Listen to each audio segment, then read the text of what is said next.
Гапырагай, саламатсызбы? Саламатсыздарбы? Сиз менен бүгүн маектешүү мен үчүн абдан жагымдуу деп ойлойм, эсептейм. Рахмат. Анткени сиздеги билим, сиздеги жөнөкөйлүк, сиздеги бир мындай башкалардагы жок улуу бир касиет көптөрүнө соңку жылдары өзгөчө бир үлгү болуп келе жатат. Маектешүүгө келе жатып эмне жөнүндө ойлондуңуз? Маектешүүгө келе атып олимпиадага окуучуларым келген. Биз ошо биринчи турдан чыгыптыр, экинчи турга консультация жөнүндө ойлоп, анан эң башкысы ушул дүйнөгө тынчтык, аманчылык тилеп келдим. Эң сонун. Мына жакында эле соңку бир жакшы жаңылык менен маекти баштагым келип атат. Сиздин басып өткөн жолду чагылдырган Агай деп аталган сонун тасманы кыргыз коомчулугу бир суктануу менен көрүп чыкты, дале талкуулап жатышат. Анан ушул жеке өзүңүздүн образды экрандан көрүп кандай сезимдер пайда болду? Көп эле ошол суроого кызыгышат. Эми алгач мен силерге ушу интервьюга чакырганыңарга ыраазычылыгымды айтамын. Рахмат. Болгондо да аталуу белгилүү түпкүлүктүү мектепке чейин болуп атат интервью. Бул жамааттын иши белгилүү. Буларга да эсендик каалайм. Сизге рахмат. Анан ошол фильмди тарткан Руслан Акун, анын жамаатыга терең ыраазычылыкты билдирем. Мен өзүм да билбей калдым алардын тандаганын, биздин мектепти, биздин ишибизди. Анткени алар менимче коомдук пикирди үйрөнүп чыккан окшойт да. Анан албетте ал жердеги ошо 90-жылдардагы татаал күндөр кайрадан көз алдыңа келгенде, ал кезде жаш болгонмунбу өткөн да. Эми уже өзүм да толкундап кетем да. Ошо күндөрдү көрүп, эстеп туруп, өзүм да толкундайм. Кудайга шүгүр, ошо балдарга рахмат. Сиздин образ кандай ачылыптыр? Мындай ушул фильмдин ийгилиги, кемчилигин бир анализдеп көрдүңүзбү? Мен эми колудан келишинче менимче коомдук пикирдеги уксак, азыр астыга жазып атат го ар бир сериал. Bir gün, 2 gün içinde 400-500 bin adam көрүп атат ар бир сериясын. Ошонун эгер астыдагы комментарийлерди окусак эгер, мени билген, чогуу иштегендер, окуучуларым, шагирттарым, коомчулук образ жакшы ачылган деп ыраазычылыгын айтып атат ошол актёргочу. Анан анын баскан турган кийингендериден бери баары өзүңүздөй эле болуп алыптыр ошол деп ошентип айтышат. Ошол жеке өзүңүз дагы консультант болсоңуз керек бул фильмди жаратууда албетте. Ооба, бая тандашып анан кайрылганда мен анча-мынча ойлорумду айтканмын. Ооба, ошол окуялардын жээленишип жүрүшүнү, ошол процесс айтылган. Албетте ал көркөм фильм болгондугу үчүн дагы кошумча жактары бар. Соңку жылдары мугалимдин кадыры бир кескин түшүп бара жатканда, бул фильмден кийин Гапыр Агайдын жасаган эмгеги мындай өтө жогорку баасын алыш керек деген ойлор мына социалдык түйүндөрдө абдан көп жазыла баштады. Мунун бир мисалы көпчүлүгү ушул Гапыр Агай албаган эл баатыры деген эң жогорку мамлекеттик наамды ким алышы керек деген дагы ойлор айтылып калды да. Анан негизи эле кандай ойлойсуз? Сыйлык, сыймык деген нерсенин сиз үчүн мааниси канчалык? Эми эң башкы сыйлык бул элдин урматы, элдин ишеними. Анан жана сиз жакшы баштадыңыз мугалимдердин абийири жөнүндө. Ушу мен жалпы 47 жыл стажым болсо, анын 25 жылыда ошо мугалимдин ишмердүүлүгү, ал иштеген ата-энелер, окуучулардын ишмердүүлүгүнү иликтеп, эксперименталдык лаборатория кылып, илимий изилдөө иштерди жүргүздүм да. Ошол үчүн мунун ичинде эми азыр мына сурооңузга мугалимдин кадыр баркыны көтөрүүдө качан кадыр баркы көтөрүлөт, качан алгач мугалим өзү дагы ошого татыктуу болсо, ошо эмгеги менен элди таң калтырып, ыраазы кылса, өзүнүн билими менен, маданияты менен, экинчи жактан коомдук аң сезим ата-энелер дагы мугалимдин эмгегинин мазмунуну, баалуулугуну өтө терең сезгенде, коомдук пикир, общественное сознание дейт, ошол жогорку деңгээлге көтөрүлгөндө мугалимдин баркы көтөрүлөт дейм да. Кайсы бир даражада ушул фильм мугалимдердин бир адамдын эмес, жалпы мугалимдердин кадыр баркына өзүнүн таасирини бергендиги коомдук пикирден сезилип турат да. Мисалы мен сизге бир айтсам, ошо комментарийлердин арасында мындай дегендер чыгып атат да. Мен мугалимдикти эми быйыл окуу жылы жыйынтыкталса таштап, анан башка чөйрөгө же Россияга кетем дедим эле. Ушул фильмден кийин мен өз кесибимди сүйүп калдым дегендер жазып атат. Мотивация. Россияда, Германия, Европада иштеп жүргөн, бир кезде мугалим болгондор кайрадан барып иштегим келип кетти дегендер чыкты. Ошого мен ойлоймун, бул алы фильм акырына чыга берсе, дагы да мугалимдердин өзүнүн сыймыгын ойготууга, анан коомдун мугалимдерге болгон урматын ойготууга өзүнүн салымын кошот деп ойлойм. Эл баатыры жөнүндө сураганымда так жооп бергениңиз жок. Эми башкача суроонун өңүтүн башкача берейинчи. Мына мен атайын карап көрдүм да. Сиз гимназияны 1996 жылы ачсаңыз, расмий түрдө, 20 жылдан кийин гана, тагыраак айтканда 2017 жылы Кыргыз Республикасынын эмгек сиңирген мугалими деген наамды алыпсыз. Кечигип келген жокпу? Ошону көп айтышты. Эми мындай адам ак ниет менен Кудай деп иштегенде сыйлыкты күтпөй эле иштейсиң. Азыр деле ошондой эле, бирок мындай коомдук пикирге кээде ошонун деле таасири болот окшойт да. Анан бул сыйлыкка ошо бергенде ошондо адамдар айтышты, Капырагай, бул сыйлык сизге бир 15 жыл кечигип берилди. Ошо илгери берилиш керек эле деген ойлорду айтышты. Мен бая эчтен көрө кеч дегендей ошого деле шүгүр кылып айтып отурамын. Анан сыйлык жөнүндө айттыңыз, мен бир оюмду айтайын. Жакында декабрь айында Маариф мектебинде чоң республикалык форум болду. Тарбия, эл наркы тарбия жөнүндө. Жогорку кеңештен катышты адамдар, президенттик администрациядан, өкмөттөн катышты. Ошол жерде мен бир оюмду айттым эле. Мен жалпы мугалимдерди эске алып, 30 жылдык экемендүүлүктүн ичинде космонавт алды, дарыгерлерден алды, башка чөйрөдөн алды, бирок мугалим атмайдан бир дагы мугалим Кыргыз эл баатыры деген наам алган жок деп туруп, бул мугалимдердин кадыр баркын көтөрүүгө салым кошот. Мен бая алган дарыгерлерди, академик, алар эң татыктуу, аларга мен сүйүнүп куттуктаганмын. Бирок ошолордун катарында деле, ошолорду деле окуткан мугалимдерге берсе болмок деп, мен Бектур Исаковду сунуштаганмын. Бектур Исаков агай мына ушул Кыргыз эл баатыры деген наамга татыктуу деп туруп сунуштаганмын ошондой. Эми ал күн дагы алыс эмес чыгар, буюрса коом муну көтөрүп аткандан кийин бул маселе бышып жетилди да. Бир өзүнүн кульминациясына келе турган учур келет го. Капырагай, айтыңызчы, жакында билим берүү жана илим министри Каныбек Иманалиев өзүнө 7 облустан коомдук башталышта кеңешчи аларын жарыя кылды. Анан эгер андай болсо, Баткен областы боюнча мына сизди кеңешчиликке бекитти да. Кыргызстандагы билим берүүнүн сапатын жакшыртуу максатында сиз азыр эмнени сунуш кылайын деп турасыз эле, кеңешчи катары кандай кеңеш бере аласыз? Рахмат. Алгач ошо жаңы министрибиз Каныбек Капашевич ошо сунушту айтып, анан кабыл алып мен чындыгында мен андай даражада бир мыкты кеңеш бере алам деп деле ойлобоймун. Бирок бул дагы жөнөкөй деп ойлобоймун. Бар болгону бир кезде Исак Бекбоев деген академик, математик агабыз айтты эле бир чоң конференцияда. Биз окумуштуулар теорияны жазып туруп, анан аны практикага сунуштайбыз, апробацияга. Ал эми Капырагайдын айырмасы аны ал турмуштан алып туруп илимге алып чыкты. Айырмасы ошондо турат деп. Ошондой эми анча жупуну кеңешти сунушту айта турган болсок, мен кеңеш деп айтышка деле тартынамын. Анткени Каныбек Капашевич өзү илимдин доктору. Дүйнөлүк деңгээлдеги илим билимге, саясий тажрыйбага ээ адам.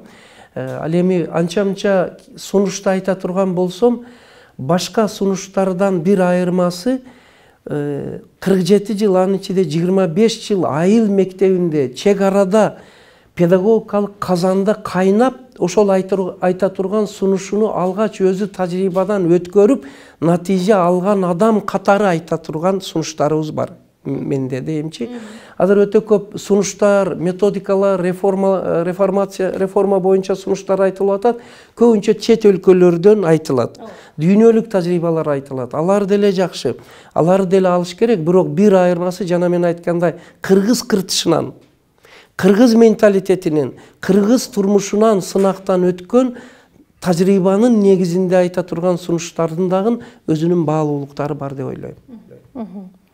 Бардык нерсенин башаты бул мектептен фундамент деп коелук, мектептен калыптанып атпайбы? Анан бул жагынан келгенде сиз ушул жалпы билим берүү, орто мектептердин билим деңгээлин, сапатын көтөрүү боюнча мүмкүн даярдап койгон бир толук кандуу сунуштарыңыз бар чыгар? Мугалимдин кадыр баркыны дүйнөлүк деңгээлге, билим сапатыны жакшы даражага алып чыгуу боюнча жана жогоруда айткан эксперименталдык тажрыйбанын негизинде кээ бир сунуштарды мындай ойлоп турамын. Мисалыга, биринчи, мектеп канчалык акыркы технология, техниканын жетишкендиги менен каржыланбасын, ал жерде мугалимдин педагогикалык кесипкөйлүгүнү көтөрбөсөк, анын педагогика, психология, дидактика, методика анан өзүнүн өз кесип, өз предметини аз даражада билүү даражасыга жеткирбесек эгер, калганы бардыгы мындай каражат гана болуп калат дагы, анан фасад дейт, мындай жөн эле көрүнүш, үстүртөн эле болуп кала берет, ошол үчүн натыйжа бербей калышы мүмкүн. Бул бир. Демек, мугалимдин кесипкөйлүк дареметини көтөрүш. Кесипкөйлүк даремет ал жалаң эле IT технологияны билген санарип мугалим эмес. Ал албетте азыркы замандын талабы, ал биринчи кезекте, бирок андан тышкары мен айтып атам, мугалимдин жан дүйнөсү, балдарга болгон сүйүүсү, мээрими, өз кесибини сүйүп, анан өзүнүн предметини терең тамырыга чейин өздөштүргөндү, ошондо ал мугалимдик атка татыктуу болот. Бул биринчиси. Экинчи, мугалим деле, мектеп деле канчалык күчтүү болбосун, социумду калыптандырып алсак, бул дагы жетишсиз. Социумдун негизги бөлүгү бул үй бүлө. Бул бая мен көп лекцияларымда көрсөтүп жүрөмүн. Мына, эгер биз окуучуларыбызды шумкар десек эгер, шумкар десек, ал шумкарда эки канаты болуп учса, ошондо бийик учат. Бийик учат. Мына ал бир канат мектеп мугалим болсо, экинчи канат ата-эне. Ата-эне билим берүү жараянына тең ата жоопкерчилик менен катышып, үй бүлөдө балдардын дептерини, күндөлүгүнү, кол жазмасыны, окуу техникасын, иштеген маселе мисалыны кызыгып карап койбосо, мугалимге положить жакшы оң имиш түзбөсө, анан келип сабактарга катышып турбаса, мугалим канчалык кыйын болбосун, түбү жок капка дан салгандай же кумга суу сиңгендей билим сиңбей кете берет да. Мына ушул экинчи бир сунушум, ошонун жыйынтыгы энелер мектебини бардык мектеп балдар бакчаларында киргизип, ата-энелерге педагогикалык маданияттын элементтерини жайылтыш керек деп ойлойм. Мына сиз энелер мектеби деп айтып өттүңүз да, ушул сыяктуу бир нече мындай бир программаларды, сабактарды киргиздиңиз эле. Интеллектуалдык эмгектин маданияты, эне мектеби, дагы башка бир топ. Анан бирок бул ушул башка мектептерде эмнеге колдонулбайт деген маселе мени дайыма кызыктырып келет да. Мисалы, буга чейин деле бир топ министрлер иштеди, сиз аларга сунуш кылып көрдүңүзбү? Же алар сизге келип киргизсек болобу деп айткандары болдубу, жокпу? Рахмат сизге. Буга чейин министрлерден Ишенгил Болжурова министр кезинде ошо Исак Бекбоев Кирниев дейт эле, азыркы КАОнун президенти кезинде ошолор экөөсү биригип туруп, бул Капырдын энелер мектеби, акыл эмгегинин маданияты, устаттык өнөрү бүт кыргыз кыртышынан бүтүп, кыргыз педагогторуна зарыл бир каражат болот экен деп атайын кат менен кайрылышып бир далалат болгон да.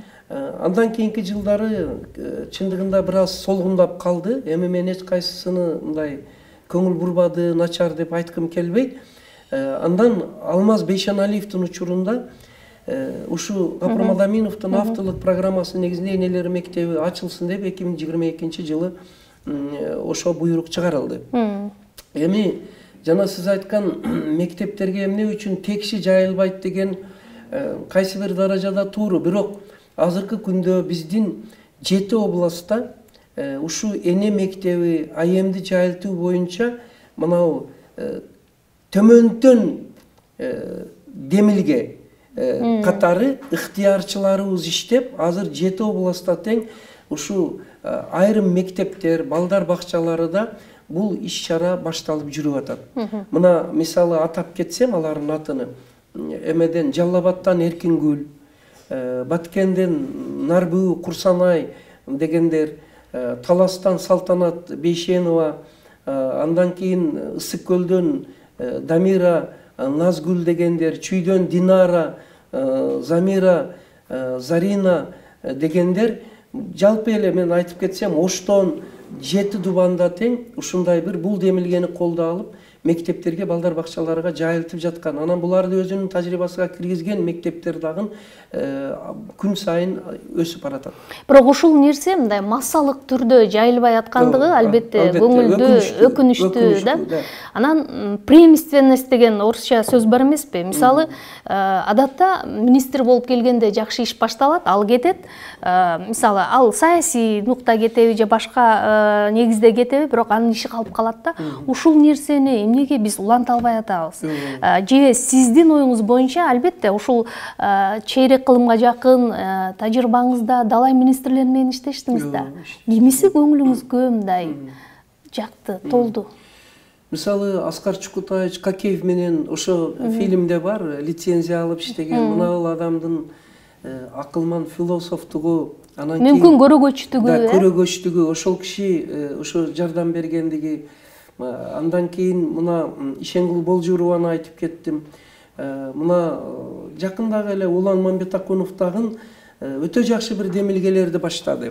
Анын бир демилгеси мектеп агайларга муктаж деген демилге баштады да. Вот эркек агайлардын мектепке тартылуусу боюнча иш-чараны баштады. Азайып кетти да чынында эле. Азайып кеткен. Анан окумуштуулардын аныктамасы боюнча мугалим агайлардын үнүнүн жугумдуулугу да жогору экен. Эми бул менен мен эжейлерди капа кылгым келбейт. Аларсыз мектеп болушу кыйын, бирок ошо анын үстүнө мектептеги уул балдар эркек агайлардын тарбиясыга муктаж да, чындыгыга келгендечи. Ошол ишти Мамбетакунов жакшы эле демилгени баштады. Ал дагы министрибизде бая АМ сабагыны жождорго, мектептерге киргизүү демилгеси менен чыкты. Биздин мына бая сиз айткан культура интеллектуалына туруда деген. Эми азыр мына Каныбек Капашевич да өткөндө жогорку кеңеште жакшы бир ойду айтты. Бекитүү процессинде дүйнөлүк, анан улуттук кыргыз менталитетине негизделген педагогиканы жайылтуу, пайдалануу, инновациялык методикалары жөнүндө дүйнөлүк, анан улуттук деп туруп бир синтез болсун деп атабыз да. Ушул эң туура жолда. Биз кээде башка бир чет мамлекетте болобуз, Финляндияда болобуз, же Японияда, Германияда, албетте дүйнөлүк тажрыйбасыз болбойт, обочолонуу болбойт. Бирок ошол эле убакта кыргыздын кыргыздыгы, кыргыздын өзүнүн улуттук менталитетине ылайыкташкан этнопедагогикасы, таалим тарбиясы өзөктүү болуп турса жакшы болот деп ойлойм. Гапар агай, айтыңызчы, мына 25 жылдан ашык ушул гимназияны түптөп, жетектеп келдиңиз. Районо, облоно деп болгон жоксуз. Анан жашыраак кезде билим берүү тармагынын башына келсем деген бир ойлор жаралган жок беле? Же сунуштар болдубу? Мисалы, жаш кезде баары бир болбой эле көкүрөктө бир амбиция болот да. Рахмат сизге. Эми жанагыдай чыныңызды айтыңыз, ой болду беле? Чыны болду. Эң сонун. Шаардык билим берүү бөлүмүнө, Сүлүктү шаарына, райондук билим берүү бөлүмүнө, анан мына университеттерге иштөөгө, министрликке ишке сунуштар болду. Бирок мен мындай деген ойдомун, шаарда, райондо, борборубуз Бишкекте андай жетекчилик кызматты алып кете турган толтура кадрларыбыз бар деп эсептеймин дагы. Анан айылда да бирөө калыш керек да. Анан баардыгыбыз эле бул жака келип алсак, айылдын балдарыга эмне болот деп. Бир, экинчиси мен жана өтө чоң үмүт максат менен ошол эксперименталдык мектепти ачып, ал лаборатория. Мен ушуну бир натыйжага алып чыгайын. Ошого мени сыйлаганыңарга рахмат. Мага эң чоң жардамыңыздар, мага тийбей туруңуздарчы. Мен муну кондицияга алып чыгайын деген максат менен 26 жыл ошо мектепти жетектешиме, иштешиме, ал жерде толтура эксперименталдык тажрыйбалар өткөрүлдү да. Азыр мына чыккан китептерим анын 9-дан 1 гана, бир тамчысы. Багы каныңыздан жаралган баладай эле да ал гимназиячы, анан таштап кетиш чындыгында кыйын болду экен. Анын үстүнө чегара, мугалим табыш кыйын. Туура. Биз ошол Тажикстанда мугалим чакырып, англис тил, информатика мугалимдерин өткөзүп жүргөнбүз. Эми кийинки жылдары ал калып калды. Анан ал жерге барып мугалим иштеши кыйын. Мына шаарларда, райцентрлерде мугалимдики азыр Кудайга шүгүр, мына президент жетекчилигибизге мугалимдердин айлыгын көтөрдү. Азыр мугалим болуп иштейм дегендер кайта келип атат. Бул жакшы процесс. Ал эми бизде чегара болгондугу үчүн шартыбыз татаал, какыраган чөл, ээн жер. Ал жерге барып мен мугалим болуп иштейм деген өтө сейрек. Ошол үчүн ал жерде иштеп туруу зарыл деп эсептеп жүрдүм да. Айтыңызчы, жылдардын өтүшү менен мындай билим берүүдө стандарттар, анан усулдар өзгөрүп жатат да. Анан гимназияны дайыма бир замандын талабына жараша кармап туруш менимче сиз үчүн бир топ эле түйшүктү жаратып атса керек. Азыр кандай аракет көрүп атасыз? Азыр санарип болобу, кийин мындан аркы дагы жаңылыктар болобу, ошол сапат мугалим үчүн керек. Ал биз ошол сапатты дайым толтуруп турууга басым жасадык. Эгер ал сапат болсо, мугалим ар кандай жаңылыкты оңой кабыл алып, адаптация болуп кете берет, өзгөртүп кете берет. Мына азыр биздин айылдагы мектеп мугалимдерибиз инновациялык техника, технология, методика, сынчыл ойлом, келгиле окуйбуз, башкасы IT технология эч кайсыдан артта да калган жок, андан кийин четтеп да калган жок. Анткени алар бая мен айткан фундаменталдык жөндөмдөргө, функционалдык педагогикалык жөндөмдөргө эгедер болгон мугалимдер биздин тажрыйба ошого багытталган. Алар кайсы десеңиз, бир экөөсүн мен айтышым мүмкүн. Жылдын бүгүнкү күндө баягы мисалы бир азыр келечектин педагогу өзү кандай болушу керек деп ойлойсуз? Ушул шартта. Ушул шартта жанагы сурооңуздун улансын мен акырына чыгарып коеюн. Кайсы гана жаңы технология болбосун, мугалим үчүн кебелбес сапаттар булар биринчи кезекте токтоосуз, тынымсыз окуп, өзгөрүп турууга даярдык. Каалоо, ишке. Каалоо, даярдык. Каалоо жана даярдык ошо. Экинчиси мугалимдин өзүнүн акыл маданияты, интеллектуалдык эмгектин маданиятына ээ болуусу. Мынау интеллектуалдык эмгектин маданиятына ээ болгон мугалим анын акыл эси, парасаты, жөндөмү алмаздай болуп калат экен дагы. Алмаз кеспегени калбас деген сөз бар. Ал уже кайсы инновация болбосун, жол тандабас машина барбы, кете берет да. Мына ошол даражага алып чыгып кое турган методика бул мугалимдин акыл эмгек маданиятыны жогорку даражага көтөрүш, жөндөмүнү өстүрүп коюш болуп эсептелет. Мына ушул эме ошону багытта мугалимдердин ошондой жөндөмүнү өстүрүү үчүн бирөөсү мына акыл эмгек маданияты болсо, экинчи устаттык өнөрү китебини жаздык. Ошо тажрыйбанын негизинде да. Мына ушул жана сиз айткан азыркы анан келечектеги мугалим кандай болуш керек дегенге мына ушунун ичинде кеңири жооп берилген. Эң бир айырмасы жанагы дүйнөлүк башка чет мамлекеттердин китептеринен көчүрүлгөн эмес, эксперименталдык тажрыйбанын негизинде жазылган усулдук сунуш методикалар бул жерде берилди да. Анын ичинде өзгөчө басым жасадык. Мисалы үчүн жаш мугалимдин кесипкөйлүк чеберчилигин өстүрүү. Бир чоң тема мына бул жерде. Экинчиси, канткенде мугалим методика бардыгыга кете берет, бирок канткенде мугалим өз предметинин чукул кесипкөй боло алат. Мисалы үчүн мыкты математик болуш керек, мыкты физик болуш керек. Ал эми ол жанагы сынчыл ойлом, зигзаг 1 2 3 4 ол универсалдык методика. Ал эми өз предметини аз даражада билбеген мугалимге бая айтып кеттик, жанагылар косметикалык гана коштондо болуп калышы мүмкүн. Сиз мына кыйла жыл ушул эксперименталдык мектепти жетектедиңиз да, анан кайсы бир маегиңизде айткан экенсиз, директордун кесиптик сапаты чеберчилиги мектептин деңгээлин көрсөтөт. Узак жыл иштеп кереги жок, бир 2-3 жылда өзүн көрсөтүшү керек депчи.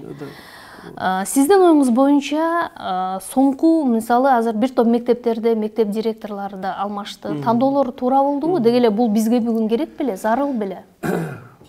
Бир өңүттөн алып караганда туура болду. Ошо кээде узак жылдар иштеп, анан чарчап калган мугалимдердин эс алуусуна жакшы болду. Анан жанагы тест аркылуу электрондук вариант менен алгандыгы, ошол жерде IT технология, педагогика, психология өзүнүн предметтерин бергени жакшы болду негизинен.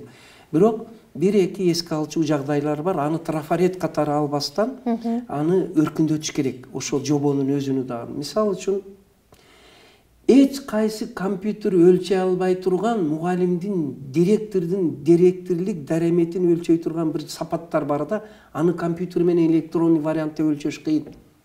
Мына ушул жагыны ойлонуштуруш керек деп ойлоймун. Мисалы үчүн, анын ичинде кайсылар дегенде адамгерчилик сапаты, гумандуулугу, балдарга болгон сүйүү, аны компьютерде өлчөш кыйын да. Жанагы тесттерди жаттап алып, өздөштүрүп, максималный балл алыш мүмкүн. Ал эми жан дүйнө, ал такыр башка. Мындайча айтканда, эсептөөгө не поддаются дейт да, берилиши кыйын. Ушул маселени да ойлош керек. Экинчиден, кээде мисалы үчүн мына Сухомлинский, Макаренко сыяктуу директорлор, мугалимдерди алып көрсөк эгер, мына азыр МГУда Садовничий деген бар, ректор. 30 жылга жакын болуп калды. Эгер да ал мугалим иштеп турса, натыйжа берип аткан болсо, Олимпиада, ОРТ билим сапаты жакшы болсо, эми албетте жаңылануудан дагы артта калбаган болсо, эмгегинин натыйжасы боюнча дагы бир критерий киргизип койсо жакшы болот эле дейм. Эмгектин натыйжасы боюнча.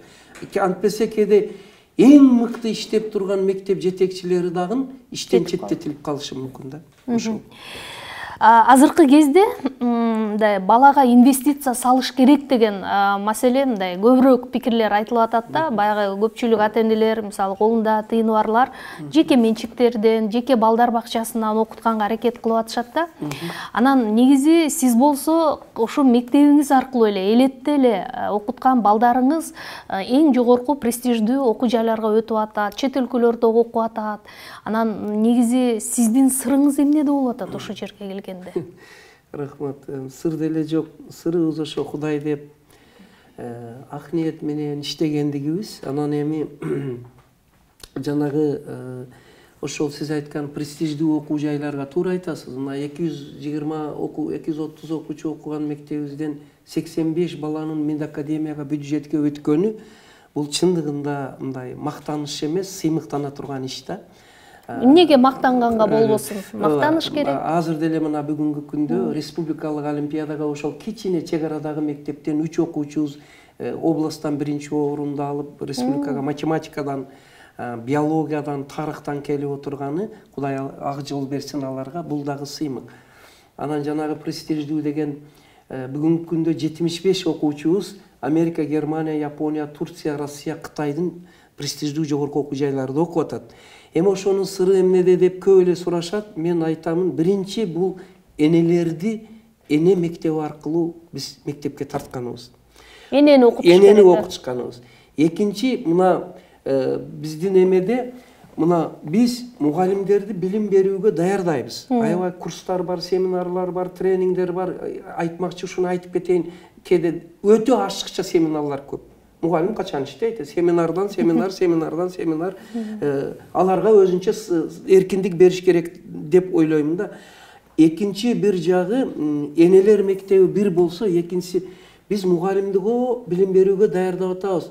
окуучуларды билим алууга даярдашка көңүл бурулбай калган. Биз мисалы үчүн математика, физика, химия, тарых жана башка предметтерди окутабыз, бирок ошону окууну өз алдынча ошолор боюнча билим алуунун методу окуучуларга үйрөтүлүшүгө көңүл буруш керек экен деп ойлойм да. Биздин экинчи бир сиз айткан сырыбыз окуучуларга билим алуунун методуну атайын сабак кылып өткөнүбүз. Кандай кылса математиканы мыкты окуйт, кандай кылса тарыхты мыкты окуйт, биологияны, химияны жана башка. Мына акыл эмгегинин маданияты дегендин бир эмеси мына студент окуучулардын өз алдынча билим алуу жана иштөөсүн айем негизинде уюштуруу деген мына ушу колдомону жазганбыз. Ушул бизде тарбиялык сааттын жөн мектептерде, лицей, гимназияларда кружоктун, кошумча сааттардын, резерв сааттардын эсебинен өтөбүз. Ошонун эсебинен окуучуларыбызда мына канчалык маани бербейт да, окуй билүү, үйрөнүү жөндөмү ашат да. Үйрөнүү жөндөмү ашкандан кийин ал уже бардык предметти мыкты окууга жөндөм ачылат экен да. Мына ушу бизде көңүлдөн сыртта калып кеткен биздин билим берүү системабыз. Ушул кошумча мындай предметтерди бош убактыларында киргизип атасыздар, эң жакшы предметтер, алар өзүнүн натыйжасын берип атат.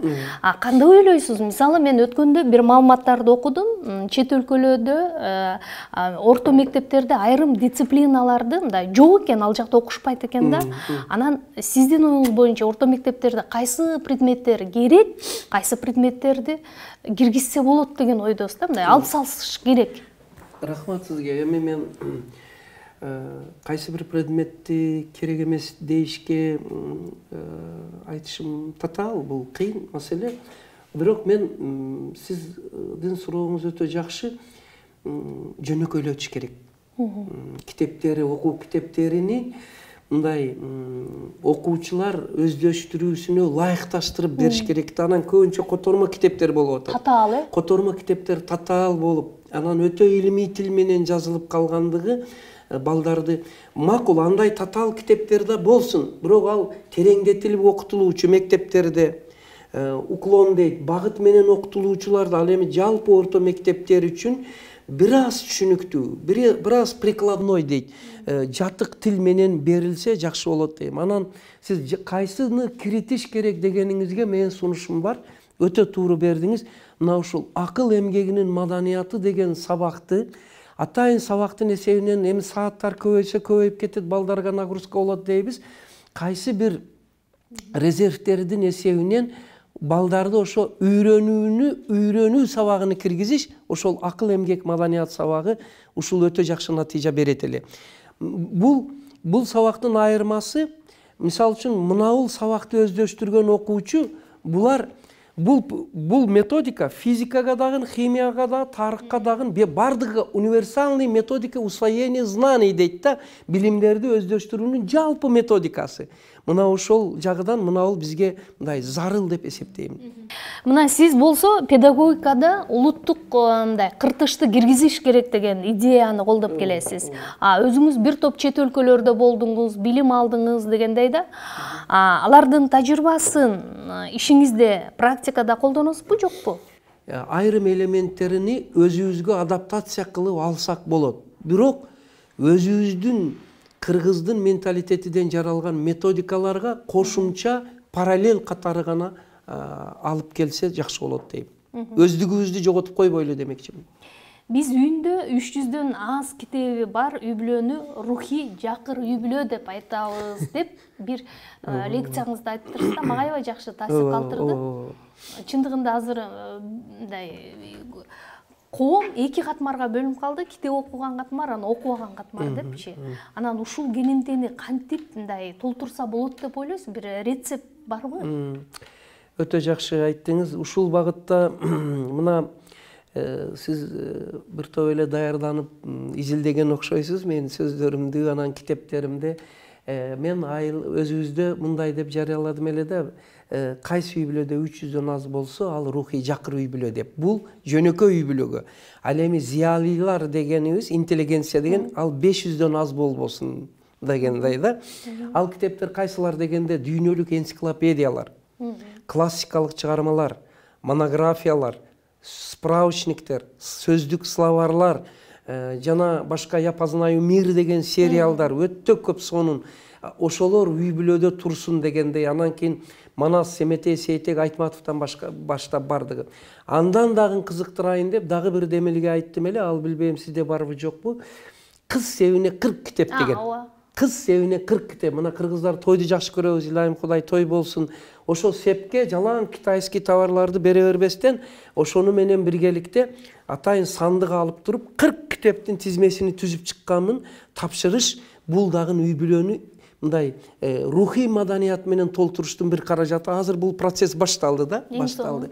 Эми мына ушул багытта дагы бир эме, мына Нуржигит Кадырбеков деген бир чыган жигитибиз бар, жогорку кеңеште депутат. Ошолордун бир адамдан бир китеп, анан китеп той деген иш-чаралары дагы элибизде китеп окууга тартууга салым болуп атат.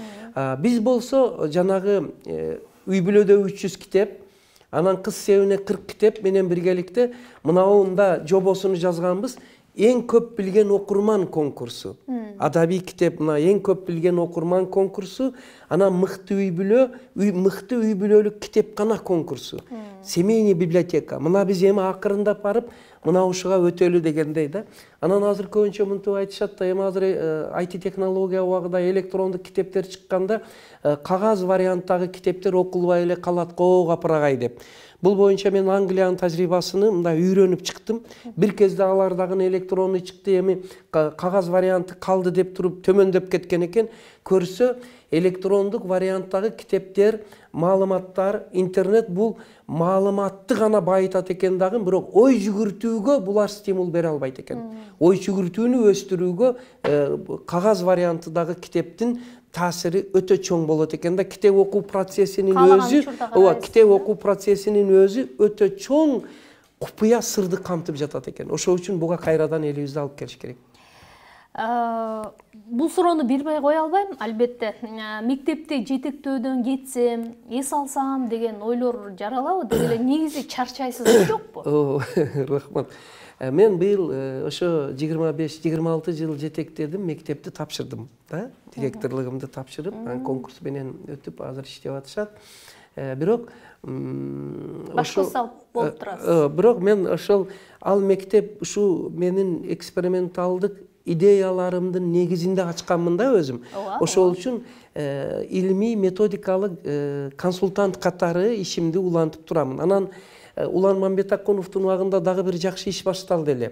Бизде кээде кеткендерди эле унутуп коебуз дагы, анан ата албай калат да. Мен ошондо бир жакшы иш башталды. Ар бир мектепке бир илимий жождон же илимий даражасы бар адамдын илимий жетекчилиги киритилсин деген. Эң туура да, ошол ар бир мектепке ошондой бир илимий консультант керек деп. Көрсө биз муну илгертен жасап жүргөн экенбиз, ошого сүйүнүп калдым. Мен өзүңүз айтмакчы 2018 жылы ошол 25 жылдык экспериментимдин натыйжасында Кыргыз билим берүү академиясында кандидаттык диссертациямды ушул тема боюнча жактадым. Ошол мен азыр ошонун негизинде өзүбүздүн мектепте илимий консультант катары ишимди улантып келатам. Педагогика илиминин кандидатысыз. Ооба, педагогика илиминин. Сиз эми даяр эле доктор, илимдин докторусуз да. Эмнеге чыгынбай жатасыз? 5 мүнөттөн кийин болмоксуз. Ооба, эми ал деле мүмкүн учуру келер. Ушул сөздү мага көп эле айтышат. Анткени мен ошол 25 жылдык эксперименттин натыйжасында 17 китебим басмадан чыкты. Анын ичинде мынау китеп бул жылы 15-нчи жолу кайра басылды да. 15-нчи жолу акыл эмгегим. Да, суроо талап бар дегендей да. Анан мынаулар болсо 9-чу, 10-чу жолу бул 5-нчи басылыш экен чыгып атат. Сиз айтмакчы эми коргосок ал деле келечектин ишидир, бирок азыр мына ден соолук, анан азыркы мына өтө көп жака чакыруу болуп атат. 7 област тынбай чакырышат. Азыр алды областтарды 3-4 жолудан барып кыдырып өтүп келдик. Мына кече илгери күнү эле Москвадан келдик. Ошо Нуржигит Кадырбек жердештерибиз 1,5 миң адам ушунчалык чоң кубаныч сүйүү менен кабыл алышты. Ошол тынымсыз жүрүш мага концентрация болуп, илимий ишимди улантышка бир аз азырча токтоп турам да ошону. Мисалы, азыр мектепте көбүрөөк убактыңызды короттуңуз буга чейин. Жогорку окуу жайларына сабак берсем, алар студенттер менен дагы тыгыз байланышта болсом деген ой жаралабы, жокпу? Рахмат сизге. Ошо илгери деле сунуш болуп жүрдү эле, бирок 2000-жылдан баштап мен Ош мамлекеттик университетинин педагогика кафедрасы Гүлмира Жутанова, анан Кудайберди Гапаралиевичтердин чакыруусу боюнча Ош мамлекеттик университетинде ошо доценттин милдетин аткаруучу, анан окутуучу болуп сабак лекциямды өтүп турамын. Азыр деле, анда жакшы экен. Дагы бир жакшы сунушту берипсиз. Менин оюмча да, эми бул жеке пикирим, мектептердин иши менен ошо мечит, медреселердин ишинде мындай тарбиялык багытта кызматташуу болуш керек деген ойдучу.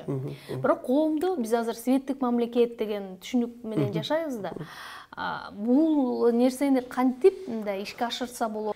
Эми албетте конституция боюнча биз дүйнөлүк светтик мамлекетпиз, мектептерибизде ошону сакташы туура эле багыт деп ойлоймун. Ошол эле убакта тарбия багытында мен айткан сөзүм бар, аны азыр дагы айтамын. Тарбия багытында кайсы бир учурда ушу мектептин тарбиялык иштеринде бая рухий байлык катары мына азыр дин таануу сабактары киритилди. Ошол өңүттөн алып караганда мектеп окуу процессиде рухий жан дүйнө байлыгынын бир элементи катары дин таануунун киритилиши жакшы болот. Өз кезегинде мен медресе, мечиттер, мени айтмакчы, медреселерге да чакырат сабакка.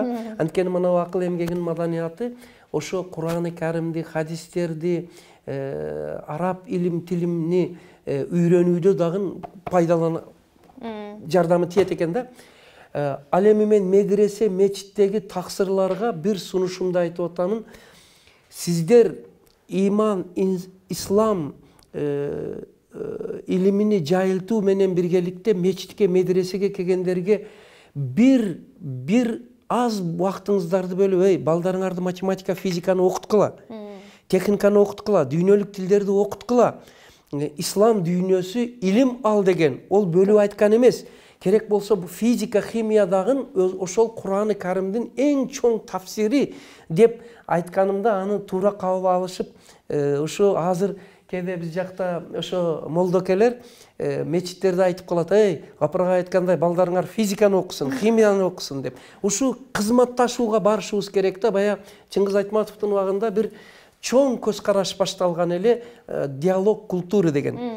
Маданияттардын диалогу деген. Ал эми дин дагы бул маданият, биздин билим берүү дагы маданият. Бул жерде ар кимиси өз өзөктүгүнү сактап туруп диалогко барса, менимче мындан эң жакшы синтез болуп чыгат дейм.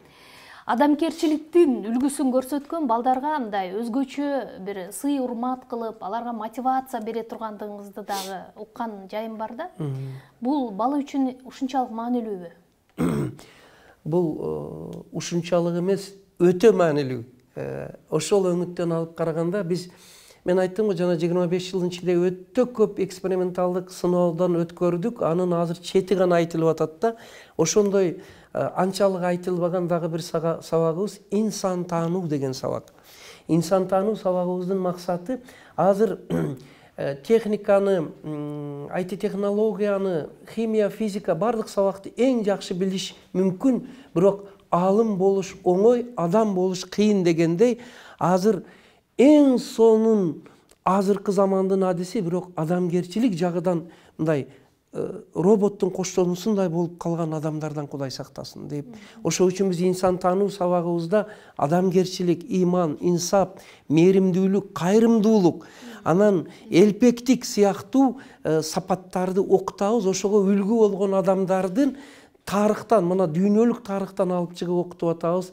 Лидерлер менен биргеликте, мисалы үчүн Конфуцийден баштап, Мухаммад пайгамбарыбыз, Рузвельт, Черчиллден баштап туруп, анан Аристотель, Платондон баштап, Махмуд Кашкари жана башка Исхак Разаков, Жусуп Абдырахмановтордон бери өзүбүздөн чыккан улуу инсандарды, Исаконович Акымбаевтар сыяктуу адамдарыбыздын адистик катары дагы, анан инсандык катары дагы бийик сапаттарын бергенде гана биздин балдарыбызда толук мазмундуу инсандык сапат калыптанат деп ойлойбуз.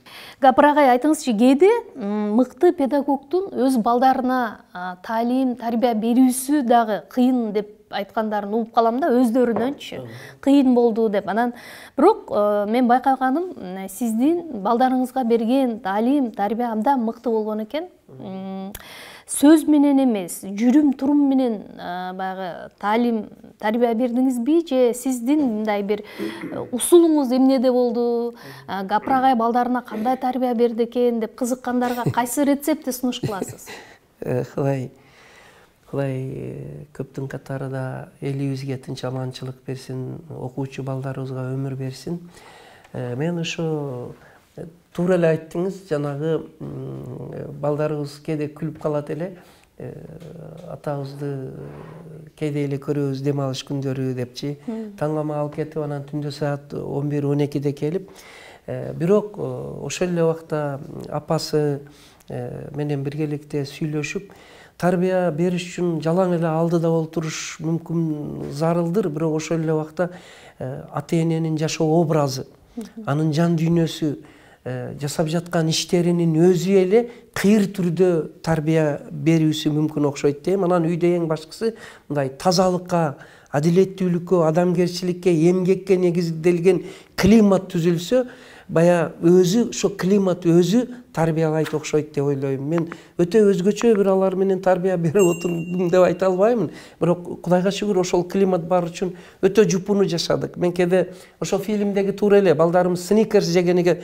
сүйүнүп, анан телевизорду ар күнү ар башка коңшуга барып көрүп, ата, эмне үчүн биз мындай жакыр жашайбыз? Сиз күн түн иштейсиз дагы, эмнеге биз мындай жакшы жашай албайбыз дегенде кээде толкундап, анан бекитип балдардан айтпай жүргөнүн, анан бир жолу айттым эле, кызым, уулум, кызым, мен силерди мүмкүн өтө тууру, өтө жеткиликтүү тарбиялай жашооңарды камсыз кыла албай аткандырмын, бирок Кудай кааласа мен берген билим, тарбия силерге эң жакшы мурас болот. Силер аны менен өзүңөр байлыкты дагы жакшы жашоону да таап аласыңар. Кайсы бир даражада мен мүмкүн күнөөлүүмүн силердин алдыңарда мугалим болуп, достойный, татыктуу жашоодо камсыз кыла албаганыма деп. Ошол үчүн мен бир жолу мугалимдерге бир съездеби элге кайрылганда жетекчилик айткан элем. Келиңиздер ушундай кылалы, мугалимдер мугалим болгону үчүн өзүнүн балдарыдан жакыр жашоосу менен уялбасын дегендей да. Ошол Көзүңүз кызарып, чарчап кеттим деп алдап, анан кызыңызды китеп окутканыңыз чынбы? Ооба. Бая кээде чындыгында көзүм бир чекеси талып чарчап калат. Анан экинчиси, ошолор китеп окусун деп, мага окуп берчи, кызым деп, анан ал мага окуп берип, атама мен жардам берип атам дейт дагы, мага окуп берип атат, ошону менен өзү дагы анан китеп дүйнөсүгө киргени чын. Сизге абдан көп суроолорубуз бар эле, бирок убакытка байланыштуу мен кыска блиц суроолорду даярдап койгом, аларга дагы жооп алсак, Жашооңуздагы эң чоң сыйлык эмне болду эле? Же ал кийим? Сыйлык дейсизби? Сыймык. Сыймык. Кудай деп ушу адам, инсан атыбызга татыктуу болуш болсо керек дейм да, адам катары. Көрө албастыктын курмандыгы болгон учуруңуз кездештиби эле, болду беле? Көрө албастык дебейм го, бирок мындай тарлык ушу коштоп эле келатат окшойт. Түшүнбөстүкчү. Ошол фильмдеги азыр акырына чейин чыксаңыздар, ал мен ушул өңүттөн жаңы бир китебимди жазмакчымын. Ал китебимдин аты ичи тарлык, көрө албастык, бакылдык, анын табигаты жана зыяны деген. Байкасаңыз, Манастай атабызды ок алдыдан тийген эмес, арттан тийген. Жусуп Абдырахмановтай, Ысхак Разаковтай аталарыбызды ошо көрө албастык түбүнө жеткен. Мен айтам, эчендеген соонун кыргыздын уул кыздары дал ошол көрө албастык, ичи тарлыктын курмандыгы болуп, өздөрү ойлогон улуу максаттарын ишке ашыра албай жүрөт дейм да. Ошол үчүн ошо китебимде шуну баарына баяндап берейин деген оюм бар. Качан чыгат бул сонун китеби? Оюмда, бирок алы мөөнөтүн айта албайм. Сиздин мына берүүңүздөн пайдаланып айтмакчымын, элге кайрылып. Кыргыздар, келиңиздер, бири-бирибизге даргөөбүздү кең кылалы. Баягы китебимдин квитэссенциясы Ким бирөөгө ичи тарлык, бакылдык кылса, мүмкүн ал адамга бир аз зыяны тиет. Бирок эң чоң зыяны өзүгө тийишини билсе, коркуп кетип аланы кылбай коет да. Ушуну бермекчимин. Ар бир адамга окушу керек деген кайсы 3 китепти сунуштайсыз? Ар бир адамга окушу керек деген китепти, 3 китепти сунушташ кыйын. Эми мен айтар элем, мына Ой гүлдөрү деген китеп бар. Ой гүлдөрү деген китеп бар. Анан афоризмдери. Да, тарых икаялар бар. Андан тышкары дагы мына хадистерди окуса жакшы болот. Андан кийин мына улуу инсандарыбыз жөнүндө тандап бирини ошо үчөөдүн бириге киргизсе болот да. Мисалы үчүн Ысхак Разаков жөнүндөгү китептер. Өзүңүздүн принциптерге каршы келген нерсени жасадыңыз беле? Мүмкүн жаңылып жазып дегенде. Эми биз адам пенде болгондуктан катаалыкка жол беребиз болгон болуп да келет. Эң башкысы ошол көбүнчө принципке туура келбесе, ошол үчүн да фильмде көп, мен өтө көп кагылышканмын да. Анан көп адамды өзүмө каршы коюп алат окшойм. Принципти сактайм деген адамдын досуга караганда келишпеген адамдар көп болот окшойт. Келечекте мындай үйрөнгүңүз келип жүргөн нерсе барбы? Өтө көп. Өтө көп. Үйрөнгүм келип жүргөн нерсе дүйнөлүк дагы улуу эмгектерди окуп чыксам деймин. Андан кийин техникалык, инновациялык жаңылыктарды үйрөнсөм деймин. Дүйнөлүк тилдерден үйрөнсөм деймин. Эң башкысы мындайда биз эки чоң китеп бар экен, ошого маани бербейт экенбиз да бул дүйнөдө. Ал китептин бири бул турмуш китеби. Турмуш китеби бул миллиард бети бар китеп да. Экинчиси табигат китеби. Мен ушу эки китепти өмүрүмдүн барыча үйрөнөйүн дегенмин, Кудай кааласа. Эң сону кайсы иш аракетке кайратыңыз жетпеди?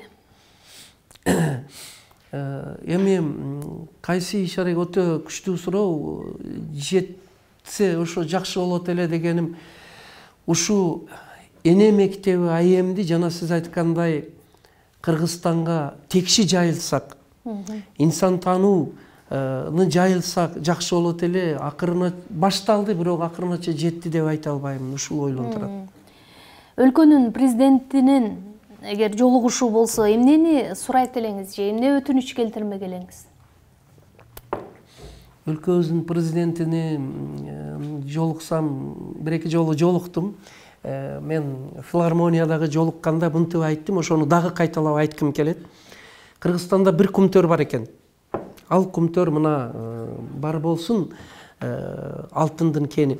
Бирок мен президентибизге чоң залда филармонияда кайрылып айттым, мен 25 жылдык экспериментте 7 миллион кумтөр таптым деп. Бардыгы таң калды. Ошонун ичинде президент өкмөтүбүздө бар эле. Бул ар бир кыргызстандыктын башы бир кумтөр. Болгондо дагы экологияны бузбаган кумтөр, коррупцияга барбаган кумтөр. Бар болгону ошол кыргызстандык 7 миллиондун таалим тарбиялуу болуп, билимдүү, иман, инсаптуу болуп, өркүндөп, жакшы өсүүсүнө шарт түзүү деген кайрыл. Табияттан тыш кандай бир жөндөмгө ээ болгуңуз келет да өзүңүз?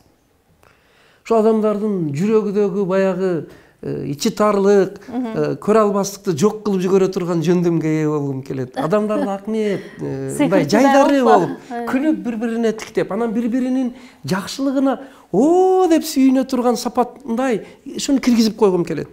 Сиз сураган сапатым болсо эгер.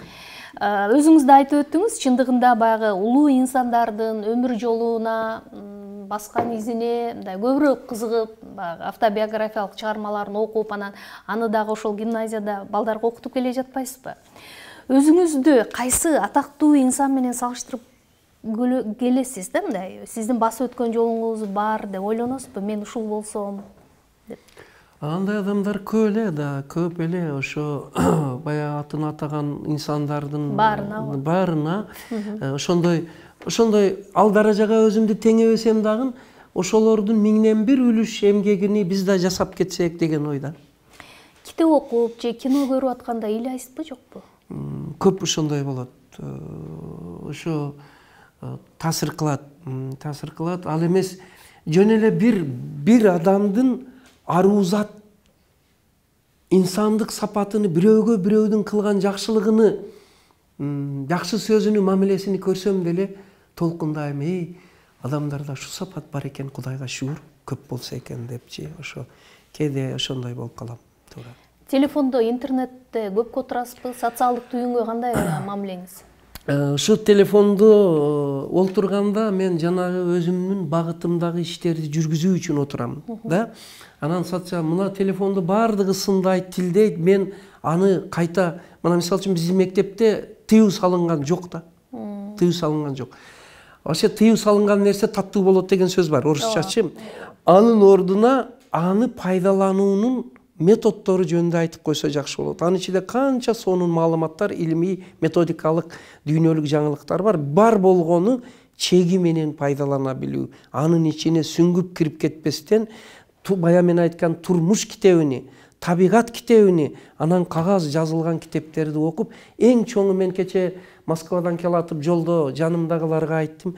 Адамдар азыр алыстагылар менен сүйлөшүп үйрөндүк, алдыбызда телефонду карап үйрөндүк, бирок жаныбыздагы адамдарга кызыгууну токтотуп койдук деп. Ошол үчүн мен көбүрөөк адамдар баарлашса, бири-бириге кызыкса, ой бөлүшсө деп ойлойм. Сизге мен чын дилден ыраазычылык билдирем. Рахмат. Сизге ийгилик каалайм. Рахмат. Өзүңүзгө бекем ден соолук, күч кубат каалайм. Дайыма жөнөкөйлүгүңүздөн жазбаңыз. Анан сизди сүйгөн коомчулуктун дайым назарында ийгиликтерди жаратып жүрө бериңиз. Рахмат. Мен да ушу учурдан пайдаланып, жалпы бир-эки ооз сөз айтып коеюн деймин. Алгач, ошо бардык эле мектептерди мен чакырат элем, келиңиздер, ата-эне мектеби аркылуу мектепке билим берүүгө ата-энелер тарталы. Экинчиси, окуучулардын билим алуу жөндөмүнү, акыл эмгек маданиятын өстүрөлү. Ошого басым жасайлы. Үчүнчүсү, мугалимдерибиздин педагогикалык дареметин өстүрөлү. Ушу сиздерге дагы бир жолу рахмат айтамын. Ушу чакырып интервью алганыңыздарга. Кыргыз элиме, дүйнөгө тилерим Кудай тынчтык болсун. Согуш болуп жаткан жерлерде тынчтык орносун. Жаштар өмүрлүү болуп, ооруларга Кудай шифа берсин. Чек арадагы аскерлерибизди Кудай сактасын. Бардык дүйнөдөгү адамдарга бир жакшы пейилдин, тынчтык, аманчылык, ток пейилдиктин 100 000 жылдыгы келсин деп тилейт элем Кудайдан. Айтканыңыз. Рахмат.